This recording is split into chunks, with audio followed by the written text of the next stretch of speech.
नमस्कार. मी विश्वास उटकी. आज मी तुमच्याकडे एक अत्यंत ताजा विषय घेऊन बोलतोय. मला असं वाटतं की अत्यंत महत्वाची गोष्ट आहे. इलॉन मस्क हे नाव कोणाला माहित नाही. इलॉन मस्क आणि त्याची टेस्ला कार हे जगप्रसिद्ध आहे. किंबहुना अमेरिकेतला हा सर्वात नव्हे जगातला सर्वात श्रीमंत मनुष्य आणि कार प्रोडक्शन मध्ये अमेरिकेतल्या आणि जपान मधल्या किंवा जगातल्या सगळ्याच कार कंपन्यांना त्यांनी मागे टाकलं आणि टेस्लाची निर्मिती आणि विक्री हे जगभर प्रचंड मोठ्या प्रमाणात आहे.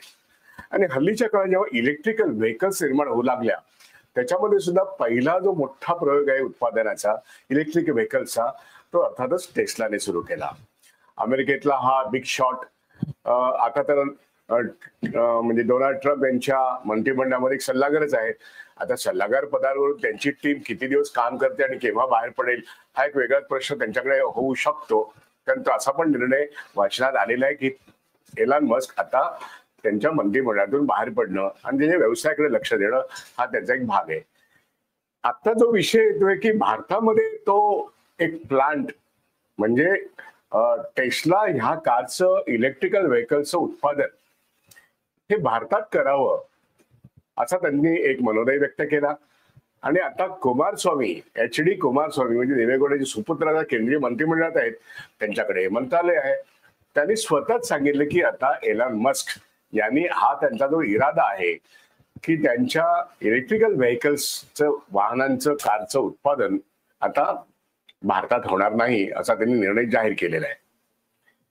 ही एवढी प्रस्तावना करण्याचं कारण असं की त्याच्या आधी भारतामधून ऍपल कंपनीची निर्मिती जी चायनामधून होत असेल ती सुद्धा एक जगप्रसिद्ध आयफोन कंपनीमध्ये ऍपल कंपनीची निर्मिती ही नंबर 1 ची आहे.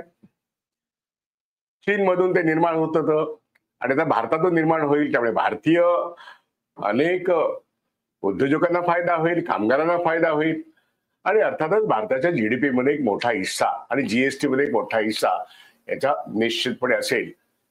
पण आता ऍपलला चक्क ट्रम्पनेच दम दिलेला आहे की भारतात उत्पादन केलं तर खबरदार अमेरिकेत आणि उत्पादन कर.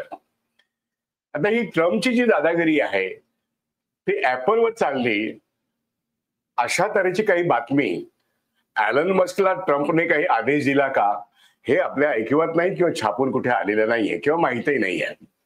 हा निर्णय एलन मस्क स्वतः घेण्याच्या क्षमतेचा आहे. मग भारतात ऍपल येत नाहीत, एलन मस्कची इलेक्ट्रिकल व्हेकल्स येत नाहीत आणि हे सगळं केव्हा होतंय? हे सगळं मोदींनी ऑपरेशन सिंधूर यशस्वी केल्यानंतर जे ढोल वाजवत सुटलेले आहेत. पण त्याच्या आधी आणि नंतर विदेशी गुंतवणूक माघारी चालण्याच्या बातम्या येत आहेत. नवीन गुंतवणूक येत नाहीत, मॅन्युफॅक्चरिंग नव्हे, फायनान्शियल इन्स्टिट्यूशन्स नाहीत, अशा तऱ्हेच्या बातम्या आहेत. किंबहुना संपूर्ण वर्षभरामध्ये विदेशी गुंतवणूक 96% माघारी गेली असेच आकडे सध्या उपलब्ध आहेत. आणि म्हणून बाजारातला सेन्सेक्स किती वरती जातो त्याच्यावरून भारतातलं अर्थकारण काय चाललंय हे कळणं शक्य नाहीये. अर्थातच भारताचे इकॉनॉमिक स्टॅटिस्टिक्स फायनान्शियल जे आहेत ते अत्यंत निराशाजनक आहेत. आणि म्हणून जपानपेक्षा आम्ही पुढे गेलो अर्थव्यवस्थेमध्ये आणि 4थ्या नंबरवरती आलो.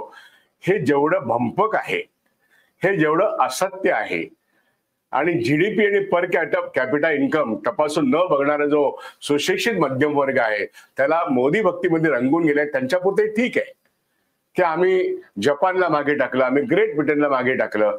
अरे पण एलन मस्क सारखा मनुष्य इथे यायला तयार नाही, याचं उत्तर द्या ना.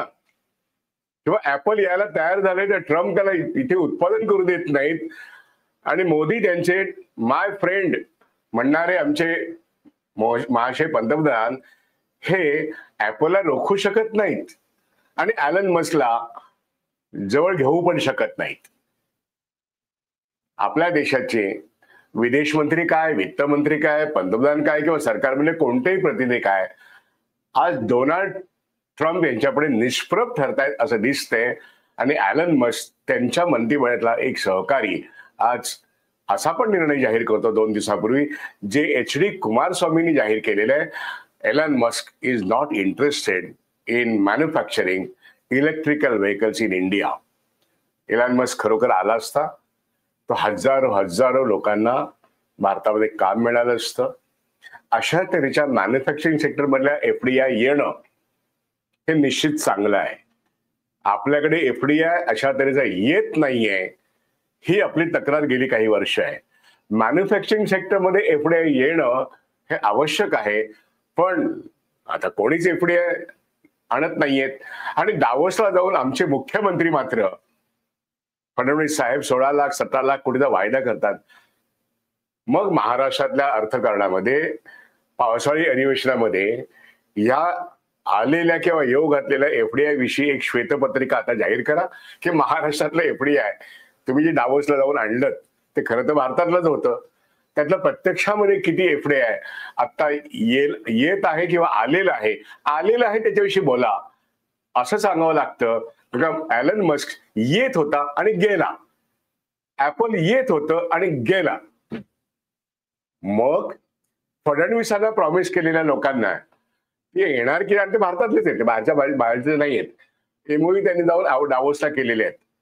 एवढा ढोंगीपणा हे लोक करू शकतात. आणि म्हणून यांना जनतेने प्रश्न विचारण्याची आवश्यकता आहे की तुम्ही जे डावोसला MOUचे जे काही करार केलेत, MOU जो केला तो निदान असेंब्लीमध्ये डिस्क्लोज केला की किती किती किती लोक याच भारतातले जे मोठ्या कंपन्या छोट्या कंपन्यांनी तुमच्याशी MOU केला ते प्रत्यक्षामध्ये किती इन्व्हेस्टमेंट करणार आहेत. आम्हाला इन्व्हेस्टमेंटची गरज आहे, भारताला गरज आहे, महाराष्ट्राला गरज आहे, महाराष्ट्रात रोजगार वाढला पाहिजे.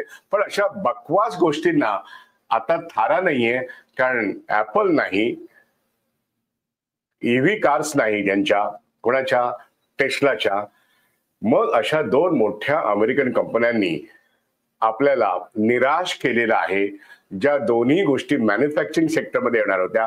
आणि कार आणि उत्पादन, फोनचं, मोबाईलचं उत्पादन या देशामध्ये प्रचंड मोठं मार्केट असताना त्या मार्केटमध्ये अशा तऱ्हेचं FDI येणं आणि जाणं किंवा न येणं ही गोष्ट अत्यंत वाईट आहे. म्हणून भारत सरकारचा एकूण त्यांच्या मंत्र्यांचा कारभार जो आहे हाच या सगळ्या गोष्टीला न येण्याला, FDI न येण्याला कारणीभूत आहे.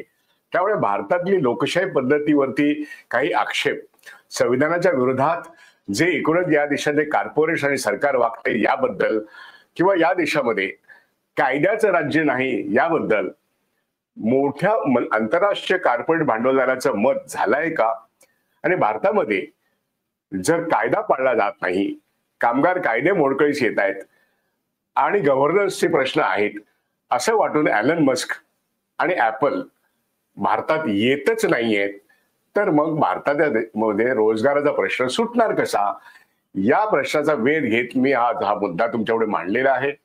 ॲलन मस्क असो किंवा ॲपल असो, माझ्या देशातला बेकार हाताला जर काम मिळणार असेल तर मला तो असा FDI हवा. तो महाराष्ट्रात असो, तमिळनाडूमध्ये असो, बंगलोरला असो किंवा दिल्लीला असो किंवा भारताच्या कुठच्याही कानाकोपऱ्यात असो, भारतातल्या बेकार हातांना, बेरोजगारांना काम मिळणं आवश्यक आहे. म्हणून असा मॅन्युफॅक्चरिंग सेक्टर मधला FDI आवश्यक आहे. अन्यथा भारताला, महाराष्ट्राला जे रोजगार निर्मितीची साधनं आहेत, म्हणजे SME आणि MSME, यांना पुन्हा एकदा करोनानंतर जे कोलमडले त्यांना पुन्हा एकदा उभं करणं, बँकांकडून त्यांना नीटपणे वित्तपुरवठा करणं, पूर्णपणे मदत करणं, हे जर केलं तर भारताच्या SME आणि MSME मध्ये भारतातल्या बेकार तरुणांना काम देण्याची क्षमता आहे. कारण करोनापूर्वी ते 13 कोटी रोजगार त्यांनी दिला होता. करोनानंतर 6 कोटी 20 लाख एकूण SME, MSME आणि रिटेल हे आता कोलमडलेत. ते पुन्हा उभं राहण्याकरता जेव्हा ॲलन मस्क येत नाहीये, ॲपल येत नाहीये, तेव्हा या देशाला SME आणि MSME भरभक्कमपणे आपण उभा करू शकतो. आपल्या देशातल्या तरुणांना आपण रोजगार देऊ शकतो. अशा तऱ्हेने आत्मनिर्भर भारत करणं आमच्या लोकांना, राज्यकर्त्यांना शक्य का नाहीये असा खरा प्रश्न आहे. का त्यांच्या धोरणांची दिशाच तशी नाहीये असा प्रश्न या ॲलन मस्कच्या पलायनामुळे किंवा तो पळून चालला असल्यामुळे किंवा त्याचा निर्णय त्याने माघार घेतल्यामुळे एक प्रश्न आपल्या राज्यकर्त्यांपुढे आणि लोकांपुढे सुद्धा चर्चेकरता मी उपस्थित करतोय. मी इथेच थांबतो. आपण रोजच भेटत जाऊया. धन्यवाद.